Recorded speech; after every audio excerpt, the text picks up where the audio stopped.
Hello' guys, good morning. মই এতিয়া গৈ আছোঁ ডিব্ৰুগড়লৈ। মই দাদাৰ লগত গৈ আছোঁ আৰু মই এতিয়া যাম বা ওচৰত ডিব্ৰুগড়ত। চ' গাইজ, মই টোপনিয়াই গৈ আছোঁ। এনেকুৱা টোপনি লাগিছে মানে নকওঁ আৰু। শুই ভাল লাগিল, পিছে চিট নাপালে শুবলৈ নোৱাৰি বাৰু। কি কৰিব আৰু গাইজ, ইমান গৰমো লাগিছে। তাৰপাছত সেয়ে চব ৰ'দত গাড়ীত গৈ ভাত বিচাৰি গৈছোঁ দাদাই মই। আৰু গাইজ দেখাইছোঁ ৰ'ব, ভাতৰ হোটেল পাবলৈ টান। তাৰপিছত গাইজ আমাৰ ৰাতি অৱস্থা চাওক, গোটেই এগাল মানুহ। এইবোৰ নাৰ্ছে ভাবিছে পেচেঞ্জাৰ নহয়, পেচেণ্ট বুলি ভাবিছে।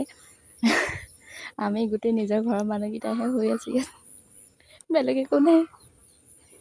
আৰু গাইজ এইটো মৰ্ণিং, ৰাতিপুৱা বাৰ কাৰণে ভাত বিচাৰি গৈছিলোঁ, ভাত নাপালোঁ কাৰণে ৰুটি খাবলৈ গৈছোঁ।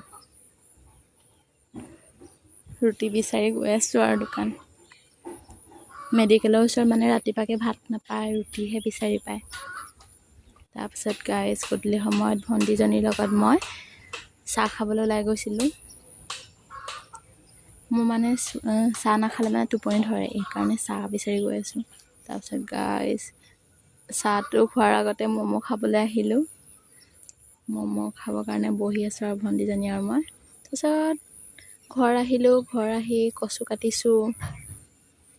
কি হয় জানে, গাহৰি দানা বনাব লাগে যে, গাহৰি দানাৰ কাৰণে আৰু বনাই আছোঁ। আৰু কচু কাটি লৈছোঁ গাইজ। কাটি হৈ গ'ল, এয়া সিজাব লৈছোঁ চব গাইজ। মই সিজাই আছোঁ।